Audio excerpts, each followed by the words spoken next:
আসসালামু আলাইকুম প্রিয় দর্শক সকলকে স্বাগত জানাই অভিবাসী আপডেটের আজকে ভিডিওতে। যারা এই ভিডিওতে যুক্ত হয়েছেন বিভিন্ন দেশ থেকে সকলকে মহান মে দিবসের শুভেচ্ছা জানাচ্ছি। আন্তর্জাতিকভাবে শ্রমিকদের জন্য এই বিশেষ দিবসটি পালন হচ্ছে।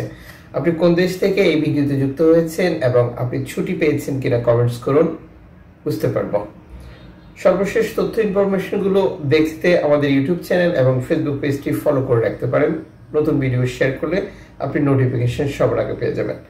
বিশেষজ্ঞ গ্রুপ মানব পাচারের হাত থেকে অভিবাসী শ্রমিক ও আশ্রয় প্রার্থীদের উন্নত সুরক্ষার আহ্বান জানিয়েছেন, যেটি সাইপ্রাসের উপর সর্বশেষ মূল্যায়ন প্রতিবেদন 2020 থেকে 2024 সময়কালে অন্তর্ভুক্ত করা হয়েছে। কাউন্সিল অফ ইউরোপের বিশেষজ্ঞ group of combating trafficking in person GRETA পাচারের দুর্বলতা হ্রাস, দুর্বল শিকারীদের শনাক্তকরণ ও সহায়তা করতে এবং চোরা কারবারিদের শাস্তি প্রদানের জন্য যে দেশ যে পদক্ষেপ নিয়েছে তা মূল্যায়ন করে। এ হচ্ছে বর্তমান সাইপ্রাসের অবস্থা অভিবাসীদের বিরুদ্ধে। আশা করি অনেকে বুঝতে পারছেন যে বর্তমান পরিস্থিতিতে অবৈধভাবে সাইপ্রাসে যাওয়ার পর কি ধরনের পরিস্থিতির মোকাবেলা করতে হচ্ছে অভিবাসীদেরকে, যারা অবৈধভাবে ইউরোপে যেতে চান।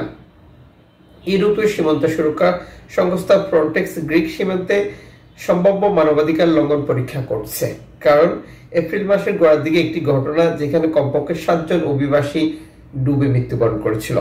গ্রিক সীমান্তে সম্ভাব্য মানবাধিকার লঙ্ঘন নিয়ে ইউরোপীয় এজেন্সি 1 ডজন তদন্ত পরিচালনা করছে, যা বারবার উঠে আসছে 2020 সালের পর থেকে। গ্রিস কর্তৃপক্ষ অভিবাসী বিরোধী নিষ্ঠুর আচরণ চালিয়ে যাচ্ছে 2020 সালের পর থেকে, কারণ এই দেশটিতে 2020-এর পর ডানপন্থী সরকারের অবস্থান, আর এটি অভিবাসীদের বিরুদ্ধে কঠোরভাবে প্রয়োগ হচ্ছে। এদিকে এনজিও সংস্থা হিউম্যানিটি ওয়ান সর্বশেষ এক্স হ্যান্ডেলে দেওয়া বার্তা নিশ্চিত করেছে অভিবাসী উদ্ধার করার জন্য তারা আবারও ফিরে আসছে ভূমধ্যসাগরে। এই সংস্থাটি জনপ্রিয় একটি উদ্ধারী সংস্থা, যারা ভূমধ্যসাগর থেকে বিপদগ্রস্ত অভিবাসীদেরকে উদ্ধার করে এবং নিরাপদে ইতালিতে হস্তান্তর করে।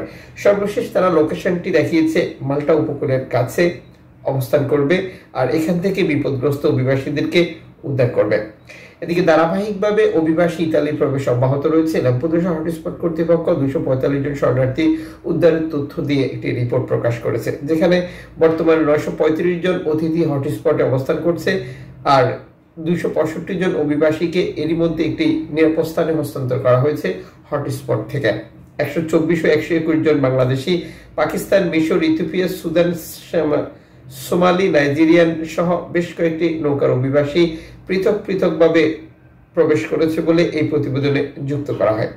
যখন এই প্রতিবেদনটি প্রকাশ করা হয়েছে তখন সেখানে বলা হয়েছে 3500 থেকে 11,000 ইউরো পর্যন্ত দিয়েছে একজন বাংলাদেশি, যেটা লিবিয়া থেকে ভূমধ্যসাগর ব্যবহার করে ইতালি আসার পথে। এছাড়া 398 জন লোক, যেটা তিউনিসিয়া সহ বিভিন্ন অবস্থান থেকে এসেছে বলেও এই প্রতিবেদনে যুক্ত করে। ধারাবাহিকভাবে অভিবাসীরা ইউরোপে প্রবেশ করছে, তার উদাহরণ এই তথ্যগুলো। যুক্ত থাকলে আরো ইনফরমেশন প্রতিদিন দেখতে পাবেন।